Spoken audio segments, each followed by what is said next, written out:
Hi, my name is Jesse Miles, and today I'll be exploring the entrepreneurial qualities of seminal Japanese video game developer Hideo Kojima.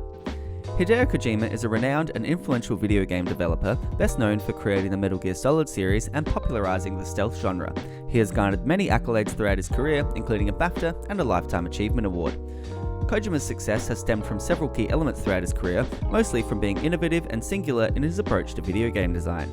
He is well known for his unusual and creative video games and approach to storytelling, as well as the way he incorporates cinematic elements in his work. Kojima was one of the first game developers to attempt bridging the gap between cinema and gaming, and the impact of his early ambitions is still seen across the industry today. His games are well regarded and often influential, commonly being studied for their impact on the industry and broader gaming landscape. Despite being a prominent and successful figure in the world of video games, Kojima has faced his share of risks and challenges both early in his career and well into its meteoric rise. During his early days as a programmer, Kojima made his mark with the release of Metal Gear. During its development, technical constraints limited how many enemies could appear on screen at once. This posed a challenge for an action game, but Kojima, drawing influence from the sneaking around in 1963 film The Great Escape, suggested shifting the game to be more stealth-oriented. Kojima's fresh solution to the game's technical challenge not only saved Metal Gear, but gave rise to one of gaming's most popular series and put both the stealth genre and Kojima himself on the map. After several successful entries in the Metal Gear Solid series, and threatening that each would be his last, Kojima would return one final time to direct Metal Gear Solid 5: The Phantom Pain. During the game's development, tensions strained between Kojima and the game's publisher, Konami, ultimately leading to his departure in 2015 following the game's release. This initially presented a huge challenge for Kojima, who had always had the financial safety net of Konami to support his wildly creative endeavors, but after some consideration, he decided to start his own game development studio, Kojima Productions, and has gone on to create successful games on his own terms.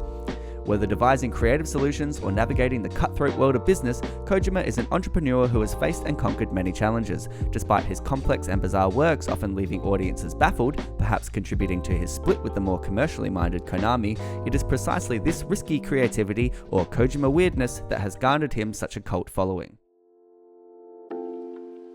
When examining the attributes of creative innovators, Jeff Dyer's The Innovator's DNA provides a useful framework for analyzing the different skills that can contribute to their success.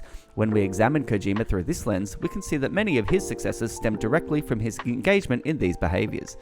Kojima's first success, the wildly popular Metal Gear series, was built on his insistence on questioning the status quo of violent action video games of the time. Kojima has said he was influenced by his grandparents' harrowing accounts of wartime Tokyo to explore non-violent approaches to video game design, and if it hadn't been for this line of questioning, the stealth genre of games may never have been created. A keen observer, Kojima was inspired by the world of cinema from a young age, but after playing Super Mario Bros. In 1985, he was blown away by the game's world and interactivity, deciding to pursue a future in the growing video game industry. Kojima is always observing the world around him, acknowledging its influence. These works formed who I am, and therefore my own creations. The third skill in the innovator's DNA is networking, and Kojima's works have always been greatly improved through his connections, whether through the use of Hollywood actors as digital avatars or the emotional gravitas added through collaborating with cinematic composers. Kojima's enthusiasm for networking is one of his greatest strengths. Kojima Productions' first game, Death Stranding, is all about connections and networking, and were it not for his connections in the industry, Kojima would not have been able to gain access to the software needed, Guerrilla Games' proprietary game engine Decima, to develop it. He continues to experiment wildly both within and outside the constraints of video game development, and also frequently works on projects that aren't directly related to video games like film and television projects to broaden his influences. Kojima's greatest strength, however, lies in the fifth skill of the innovator's DNA, associational thinking, which helps innovators discover new directions by making connections across seemingly unrelated questions, problems, or ideas. Kojima's ability to blend cinema, gaming, technology, history, politics, and so much more is the defining characteristic of his work. He continues to drive the medium forward in challenging and artistic ways, bringing together disparate influences from a wide variety of sources. He's even authored a book reflecting on his observational and associational tendencies, documenting and discussing a series of texts from outside the world of gaming that have been influential to him. Through questioning the status quo of contemporary video game design, observing new trends and techniques in different mediums, networking with prominent figures across disciplines, and continuing to experiment, Kojima has created some of the most unique, complex, high-quality, and well-regarded works of the 21st century, and become a successful and creative innovator and entrepreneur. So, how can I learn from Kojima and apply his creative gene to my future vision? And what is my future vision? Currently, I work as a graphic designer for a large organization and I'm studying video game development. My future vision would be a mix of the two, finding a role where I could deliver creative and innovative solutions by combining my skills and interests, much like Kojima's diverse and associational approach. This kind of role could be a graphic designer working from an indie game developer, working on promotional material, UI elements, and other graphic design goals within the video game's development. As a creative, it's vital to have a good mix of hard and soft skills, a suite of technical capabilities and specific skills, as well as a broader mix of more social or organizational skills. My hard skills include a proficiency with a variety of Adobe software, specifically InDesign and Photoshop, which I use every day for graphic design work. I'm also a keen marketer and have a strong understanding of design principles and theory.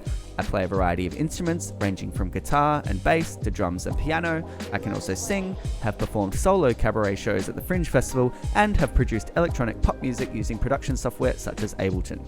My soft skills include strong communication and problem-solving skills, two of the most critical skills in a designer's toolkit. As I often work on multiple projects at once with complicated elements and competing deadlines, I've also developed a good sense of time and project management overall, with the ability to juggle conflicting demands.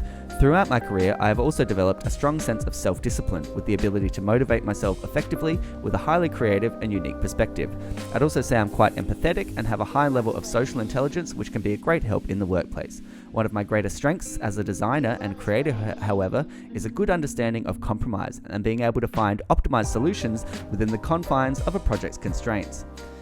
However, if I am to pursue my future vision of becoming a video game graphic designer, there are two main hard skills I would need to improve. Despite the fact that I currently work in industry and produce quality work to that standard with my current hard skills, an increased focus on developing my Adobe Illustrator skills would greatly help. Having a stronger set of illustration and vector art skills under my belt would expand not only the quality of work I can produce, but also the efficiency in which I could create it. The other hard skill I would need to improve to work in the video game industry would be my game development skills, and specifically my understanding of Unreal Engine. I personally don't really enjoy the nitty-gritty of coding and would prefer to work on other elements of the game that are more related to design. However, some understanding of the engine's capabilities and the ability to implement my own assets and diagnose my own issues would be valuable. I have a very basic level understanding of this workflow currently through my studies at CIE, but I would need an increased focus on this if I were to really work in industry. My current hard skills as a designer are certainly better than my skills as a developer, so I think I would need to put more energy and focus into my game development skills than my illustration software skills. I estimate another year or so studying online Illustrator courses would improve my skills to a satisfying level, but from what I've already undergone in terms of game development education, I think I would require another 2 to 3 years of studying to really bring my skills up to industry level. After some research and refinement of my creative vision, I found that a dedicated graphic designer in an indie studio is a bit of a luxury. Studios such as Summerfall Studios in Melbourne rely on the broader skill set of the game's artists and designers to create the elements that would be reserved for a dedicated graphic designer. In order to find the kind of work I'm looking for in my future vision, I could explore working for a dedicated UI design company like Room 8, who hire out their skills to game developers on a project-by-project basis. This could be a good way to explore a variety of different kinds of games and art styles, while being focused mainly on graphic design and visual communication outcomes. Regardless of the specific place I decide to work in the future, continuing to hone my understanding of design principles and trends is a must to reach my future vision, as is developing and maintaining a strong portfolio of example work to stay relevant in a highly competitive industry. If I am to learn from Kojima's approach to his creative vision, I should apply my focus to the 5 Innovator's discovery skills: questioning the current state of video game UI and attempting to push it in unique and interesting ways, observing film, TV, books, and current trends in UI design, networking with other video game developers who have technical skills that complement my own, and experimenting in other areas to find new places to draw inspiration from. By continuing to make connections across seemingly unrelated questions, problems, or ideas, I hope to further develop my creative and innovative vision. Thank you.